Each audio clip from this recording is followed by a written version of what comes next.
Yo, what's up guys? Teacher Paul here, and today we are going to learn about Denmark. So, I've been asking myself this question. How powerful is Denmark? Not really, I haven't been asking myself that, but ever since I reacted to a few things regarding Denmark, I was like, wow, I'm so curious about knowing more about Denmark. And this video popped up on my recommendations, and I'm like, hey, let's react to it, and let's see if we learn something new.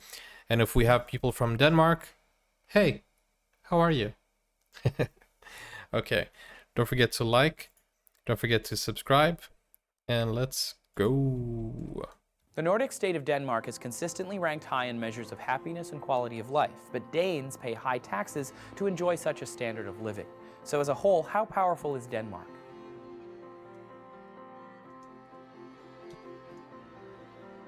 Let's find out. As the smallest and southernmost of the Nordic countries, the Kingdom of Denmark covers roughly 16,500 square miles, surrounded by Germany, Sweden, Norway, and the United Kingdom. The country is very homogeneous, with nearly 90% of its roughly 5.5 million people being ethnically Danish.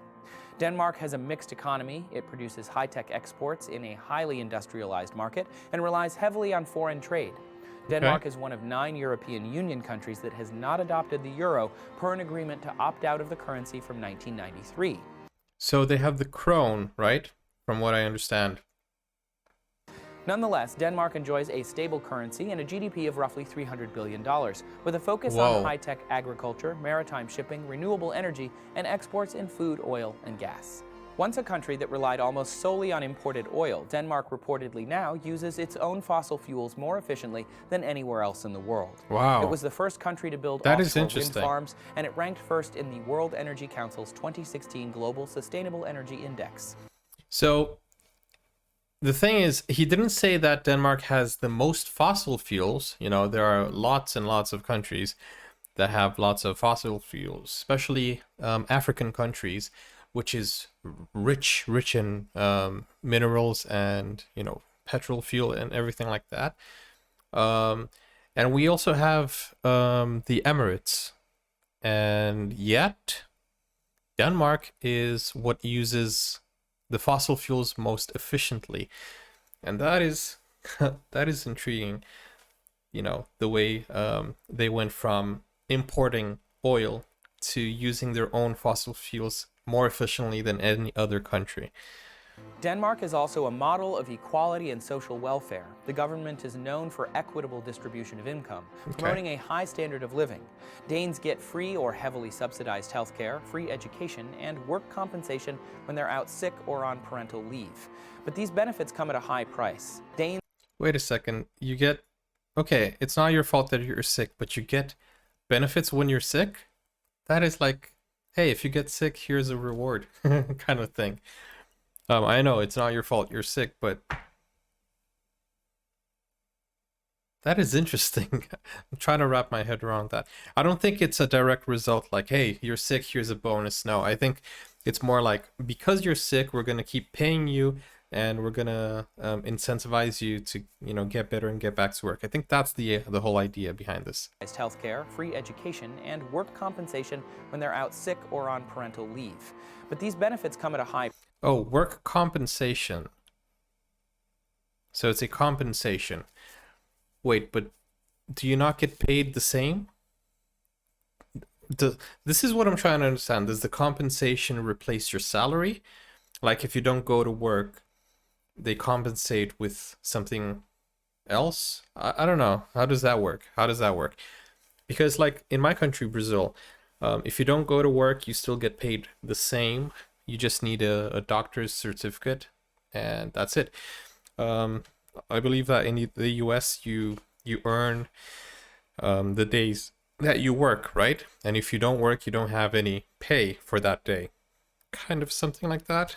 But in my country, as long as you have a doctor's certificate, you can get paid, which leads to a lot of false you know, falsifying of doctor certificates, and which is illegal, of course, but still, people, when they want to go to the beach, they just call up a doctor and say, hey, could you do me a favor? You know, if the doctor is a friend or so.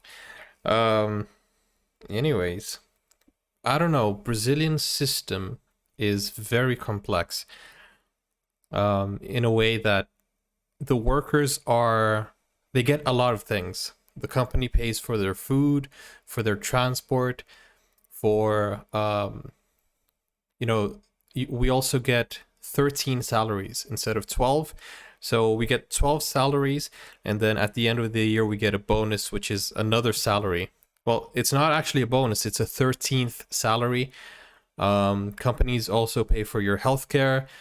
Companies also pay for, well, you can choose, either you want them to pay for your expenditure in a restaurant or your expenditure in a supermarket. So you have, you can choose either, you know, restaurant food or food that you cook at home. So it's kind of neat, you know. But then again, you can get fired at any moment. There, you don't have a lot of protection with employer laws and stuff like that. It's a complicated situation. But if you do get fired, then the government will pay 6 months of your of a minimum wage, and also 6 months of transportation. You can go on public transportation for free. So I mean, working in Brazil for an employee is very beneficial. Anyways, let's keep going. Leave. But these benefits come at a high price. Danes are heavily taxed. Today, for the highest earners, the average income tax is nearly 56%, but in the past 2 decades, it has risen higher than 60%. Militarily, Denmark is less powerful than its Scandinavian neighbors, Norway and Sweden, though it maintains more military reserves than both of these countries individually, although it spends several $billions less than each on defense. With nearly 90,000 defense personnel, Denmark ranks 50th out of 126 worldwide. It is distinctively the only Nordic country which is both a member of the EU and NATO. As a member of NATO, Denmark holds strong relations with world powers like the United States. Since 2002, Denmark has continuously been involved in wars and interventions in the Middle East, including the fight against ISIS. Like many European nations, Denmark is experiencing social and political change. The country has seen a steady rise in right-wing nationalism, especially following the backlash against the publication of an inflammatory cartoon depicting Islam's prophet unfavorably in 2005. Okay, but then this is happening all over the world. All over the world, I think right wing is coming into action. I think the popularity has risen. I don't know if it's an influence of Donald Trump, or I don't know, but even in Brazil we have Bolsonaro. So I don't know. Maybe it's